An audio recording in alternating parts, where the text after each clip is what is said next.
Bonjour, nous sommes début juin et les statistiques de vente en immobilier de Montréal au Québec sont sorties depuis peu pour le mois de mai. Alors, qu'est-ce qui s'est passé au mois de mai? Eh bien, en gros, moi je dirais que ça ressemble à ce qui s'est passé au cours des mois précédents. C'est-à-dire que le nombre de ventes recule, le nombre de ventes a diminué quelque peu par rapport à l'année passée. Le nombre d'inscriptions, lui, il a augmenté, donc ça donne plus de choix pour les acheteurs. Et ce sont les plex, pareil que le mois passé ou les mois précédents, ce sont les plex dont le nombre de ventes est en recul de façon la plus marquée par rapport aux unifamiliales et aux condos. Je suis Frédéric Corby, courtier immobilier avec l'agence Groupe Sutton à Montréal et plus précisément sur le plateau Montréal. Je vous donne une vue d'ensemble des ventes sur l'île de Montréal. Alors si je regarde par exemple en mai 2023 par rapport à ce qui s'est passé en mai 2022, le nombre total de ventes, lui, il a baissé de 5%. Le nombre d'inscriptions a augmenté de 37%, donc il y en a plus de disponibles.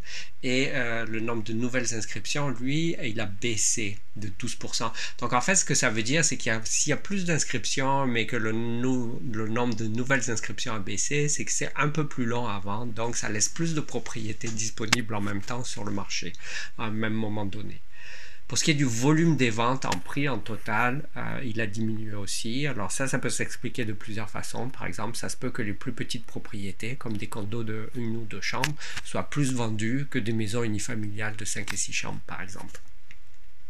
Maintenant, à propos du unifamilial, si je regarde le nombre de ventes, lui, il a augmenté de 7% sur l'île de Montréal. Donc, il s'en est vendu plus au cours du mois de mai par rapport à l'année passée.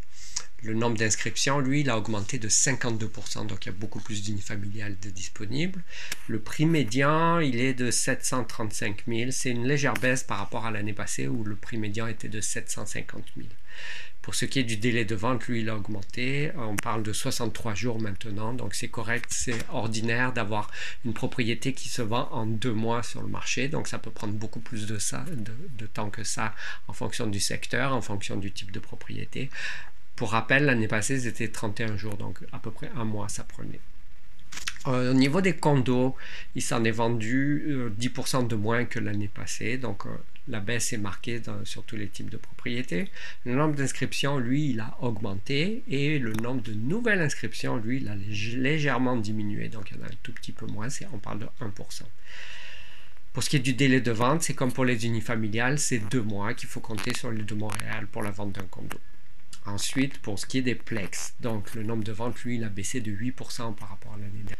Le prix médian des plex, donc plex de 2 à 5 logements, est passé de 812 500 à 760 et quelques.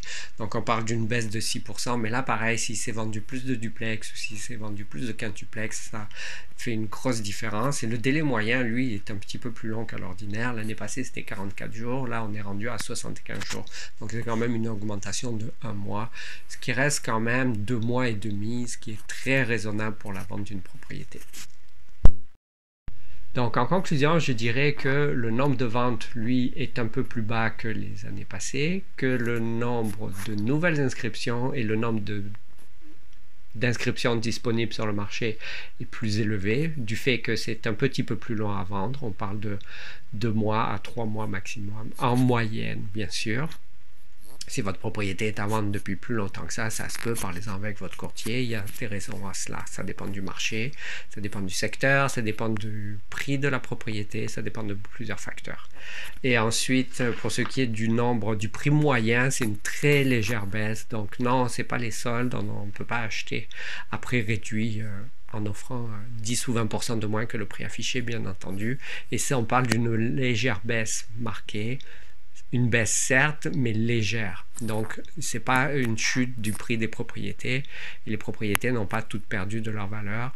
On est à peu près au même niveau qu'il y a 1 an. C'était Frédéric Corby, courtier immobilier avec l'agence Groupe Sutton.